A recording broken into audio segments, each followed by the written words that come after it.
नमस्कार मित्रांनो, मी स्मिता मराठी गाण्याच्या व्लॉगमध्ये आपल्या सर्वांचं पुन्हा एकदा स्वागत करते आहे। मागच्या व्हिडिओत जर तुम्ही पाहिलं असेल की आपण जुन्नर तालुका एक्सप्लोर करायला आलोय, जर तो व्हिडिओ पाहिला नसेल तर डिस्क्रिप्शनमध्ये देते लिंक, नक्की जाऊन चेक करा। आणि आज सुद्धा आपण जुन्नर तालुका एक्सप्लोर करणार आहोत। आज आपण दिवसाची सुरुवात जुन्नर तालुक्याचा शेवटचं जे टोक आहे आणे घाट तिथून करतोय। तर इथे कोणकोणती ठिकाणं आहेत बघण्यासारखी ती आपण या व्हिडिओत बघणार आहे, त्यामुळे चला व्हिडिओची सुरुवात करूया। आणे घाट म्हणजे पुणे जिल्ह्याच्या अगदी शेवटच्या टोकाला असलेले ठिकाण। इथून पुढे अहमदनगर जिल्हा सुरू होतो। आम्हाला लांबूनच एक धबधबा दिसला आणि घाटातल्या रस्त्याच्या बाजूने खाली उतरायला सुरुवात केली।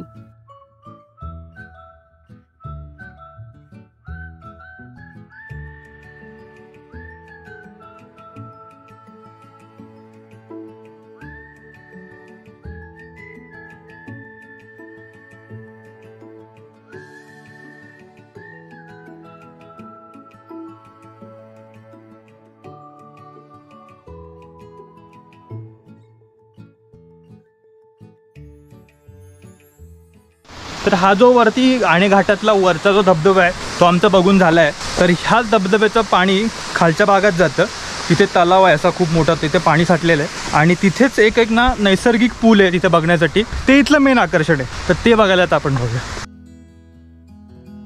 घाट उतरून थोडं खालच्या बाजूला आलो, इथे मळगंगा देवीची कमान आहे, तिथून आम्ही खाली उतरायला लागलो। निसर्ग कायम त्याची जादू दाखवतच असतो, तशी इथे बघायला मिळते। आणि मला इथे एक आवर्जून गोष्ट सांगायची आहे की म्हणजे आजकाल आहे ना माझ्या बघण्यात आणि आमच्या ओव्हरऑल एक्सपिरियन्स म्हणून आम्ही पण तुम्हाला सगळ्यांना ठिकाणं दाखवत असतो, तर कोकण आणि तो सगळा जो भाग आहे तोच टुरिझम म्हणून समजलं जातं। पर्यटनाचं ठिकाण म्हणून कोकणाकडेच बघितलं जातं। पूर्ण महाराष्ट्र बघण्यासारखं आहे। आम्ही स्वतः कोकणातले आहोत, आम्हाला माहिती आहे कोकण हा स्वर्गच आहे। पण याचा अर्थ असा नाही आहे की बाकीचा निसर्ग कमी आहे। बाकीचे आपले संपूर्ण महाराष्ट्रात बघण्यासारखे इतके साऱ्या गोष्टी आहेत, त्याच तुम्हाला आपल्या चॅनलवर बघायला मिळणार आहेत। त्यामुळे जर सबस्क्राईब केलं असेल तर नक्की सबस्क्राईब करा आणि जास्तीत जास्त लोकांपर्यंत आपले व्हिडिओ पोहोचवा मित्रांनो, प्लीज। आणि हो, जसं मी सांगत होती ते अर्धवटच राहिलं की निसर्गाने आपली जादू दाखवली तिथे। किती सुंदर वाटे मला सांगा, ही मधून आजूबाजूलाही मस्त अशी झाडं आहेत, किती सुंदर वाटे। आहा हा, किती सुंदर दिसतात तेच सर ना, म्हणजे दिवसाची सुरुवात जेव्हा आपण इतक्या सुंदर ठिकाणाने करतो ना, त्यानंतर संपूर्ण दिवस हा सुंदरच जाणार आहे, त्याच्यात काही डाऊटच नाहीये। जुन्नर तालुक्यात नैसर्गिक सौंदर्य भरभरून आहे, त्याचा अनुभव आपल्याला तालुक्यात फिरताना येत असतो। डोंगराला पडलेलं छिद्र म्हणजे नेढं आपल्याला इथे पाहायला मिळतं। वर्षानुवर्षे ऊन, वारा, पाऊस याचा परिणाम होऊन आणि सततच्या पाण्याच्या प्रवाहाने दगडाला छिद्र करून हे नेडं तयार केलंय। बाजूलाच मळगंगा देवीचं मंदिर सुद्धा आहे।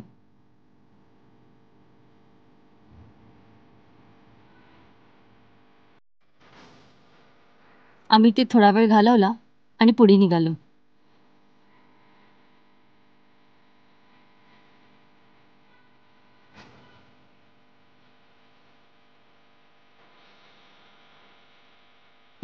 ॲक्च्युली आता आम्ही जो नैसर्गिक पूल बघितला तिथूनच खाली जात होतो आता आम्ही।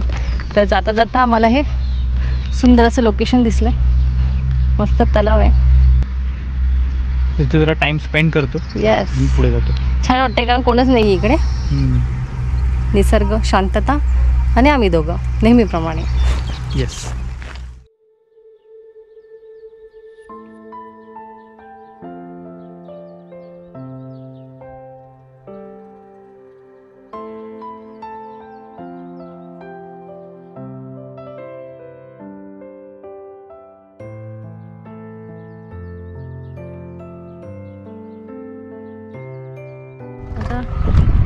Bye bye.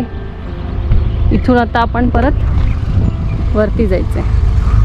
आपण पराशरमध्ये जिथे थांबलोय तिथून आम्ही अजून आमच्या बॅग्स घेतल्या नाही आहेत, सगळं सामान तिथेच आहे। आता आम्ही जाणार तिथून बॅग्स घेऊन, मग पुढे कुठे जायचंय नक्की ते माहीत नाही, पण ते गेल्यावर कळेल।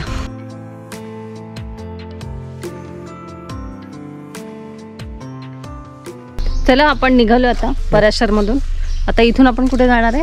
तर इथून आपण आता पुढे एक धोलवड नावाचं गाव आहे ओतूर जवळ, तर तिथे चाललोय। आणि तिकडनं मग आपण पुढे बघूया की आजूबाजूला फिरण्यासाठी काय काय गोष्टी आहेत ते आपण आज कव्हर करूया. इन शॉर्ट अनप्लॅन ट्रिप आहे, माहित नाही पहिला पहिले दिवस आम्ही तिथे पोहोचणार आहे का, कारण एवढं सगळं सामान वगैरे घेऊन हेल्मेट वगैरे आपण फिरू शकत नाही, तर सगळं सामान ठेवायचं आणि मग फिरायचं.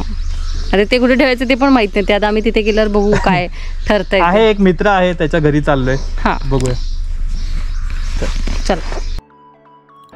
आम्हाला प्रवासाला लागून तासभर झाला. दुपार सुद्धा झाली होती आणि कडकडून भूक सुद्धा लागली होती. जुन्नरमध्ये येऊन तुम्ही मासावडी नाही खाल्ली असं होईल का? तेच खायला आम्ही इथे आलो आहे. हॉटेल निमंत्रण हायवेलाच लागून आहे. आम्ही आता ओतूरमध्ये पोचलो आहे, तर मासावडी थाळी आम्ही मागवली आहे. मी यापूर्वी मासावडी खाल्ली आहे, माझी मैत्रीण याच भागातली आहे, त्यामुळे ते डब्याला घेऊन यायची. तर खूप भूक लागली आहे. सकाळी लवकर नाश्ता केला होता, त्यामुळे फिरून पण दमलो आहे आम्ही आता. येस, थाळी आलेली आहे. वा मस्त. पटकन मी चव बघून सांगते तुम्हाला आता कशी आहे.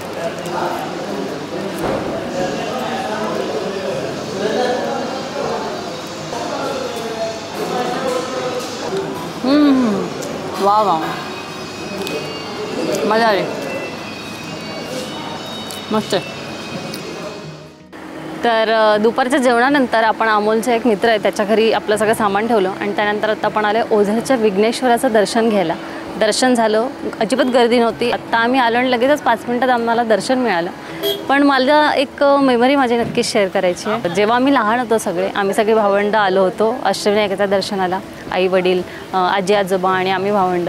मी तेव्हा लहान होती, आत्ता मला फारसं आठवत नाही आहे तेव्हाचं. छान आम्ही असं मस्त देवदर्शन तेव्हा संपूर्ण अष्टविनायकाचं केलं होतं बसने एकत्र. आत्ता आपण इथून निघूया या मेमरीजसोबत.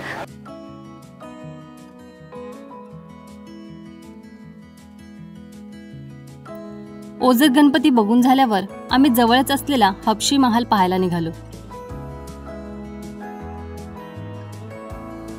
तर आता आपण आलेलो आहोत हबशी महालमध्ये. जुन्नरपासून अगदीच जवळ हे ठिकाण आहे. एका शेताच्या मधोमध हे ठिकाण बसलेलं आहे. तर हा हबशी महाल जो आहे तो मलिकांबर महल सुद्धा म्हणून प्रसिद्ध आहे. इथे येण्यासाठी 40 रुपयाची एंट्री फीज आपल्याला द्यावी लागते. इथे आल्यानंतर तुम्हाला हा जो पाठीमागे महाल दिसतोय तर तो बांधला होता जवळपास 1500च्या शतकामध्ये.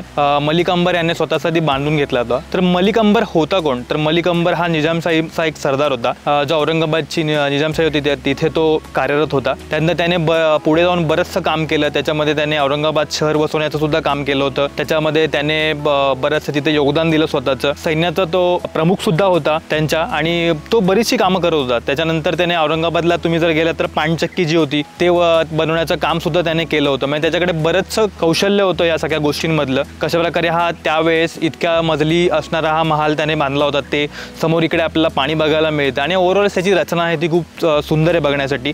तर जुन्नरमध्ये आलात तर हा हबशी महाल बघायला अजिबात विसरू नका. बघून झालंय आमचं, निघतोय आम्ही आता. तुम्हाला माझ्या मागे दिसत असेल की दुरुस्ती करण्याचं काम चालू आहे, त्यामुळे बरंचसं आता आम्हाला तितकं व्यवस्थित नाही बघायला मिळालं, पण जे जुनं बांधकाम आहे ते व्यवस्थित आहे. हबशी महाल हापूसबाग नावाच्या गावात आहे.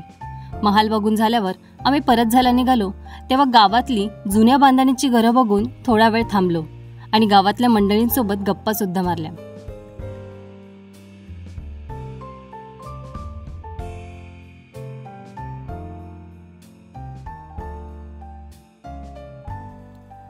आम्ही धोलवड गावी परत आलो, जिथे आम्ही थांबलो होतो. परत येताना जुन्नर स्पेशल भेळ घेऊन आलो होतो. मस्त कांदा लिंबू टाकून भेळ तयार केली. अमोलचा मित्र चेतनचं हे गावचं घर आणि ही त्याची आजी. आजी एकट्याच राहतात. शहरापेक्षा आपलं गाव बरं म्हणून इथे शेती सांभाळतात. आम्हाला खूप आग्रह करून त्यांनी जेवायला दिलं. गरमागरम ज्वारीची भाकर आणि शेपूची भाजी.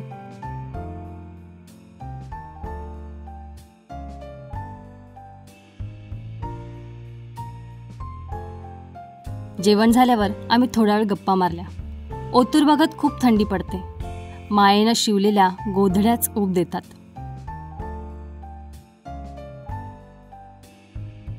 गोधडी कशी शिवायची हे मला आजी शिकवत होत्या. आम्ही भरपूर गप्पा मारल्या आणि आमच्या दिवसाचा शेवट एकदम मस्त झाला. चला तर मित्रांनो, व्हिडिओ संपवायची वेळ झालेली आहे. व्हिडिओ आपण इथेच संपवूया. आजच्या दिवसाची सुरुवात खूपच भारी होते आणि दिवसाचा शेवटसुद्धा आम्ही इतकं मस्त केलं आहे. दिवसभर आम्ही खूप वेगवेगळे अनुभव घेतले. घाटावरचं जे ग्रामीण जीवन होतं ते जवळून अनुभवता आलं. जसं मी म्हटलं तसं की आम्ही संपूर्ण महाराष्ट्रभर फिरतच असतो, पण प्रत्येक ठिकाणचे, प्रत्येक विभागातले, प्रत्येक भागातली संस्कृती, तिथली खाद्य संस्कृती, तिथल्या सगळ्या गोष्टी जवळून अनुभवणं हा एक खूप मोठा आमच्या आयुष्यातला अविभाज्य भाग झालेला आहे असं मला वाटतं. आणि तो सगळा अनुभव आम्ही घेत असताना तो आम्ही तुमच्यासोबतसुद्धा शेअर करतो आहे. त्यामुळे हे अनुभव तुम्हाला कसे वाटत आहेत, हा संपूर्ण व्हिडिओ तुम्हाला कसा वाटला ते मला नक्की कमेंट करून सांगा. व्हिडिओ आवडला असेल तर नक्की लाईक करा, शेअर करा, सबस्क्राईब करा जर चॅनलवरती नवीन असाल तर. भेटूया पुढच्या व्हिडिओमध्ये. तोपर्यंत ओके, टाटा, बाय.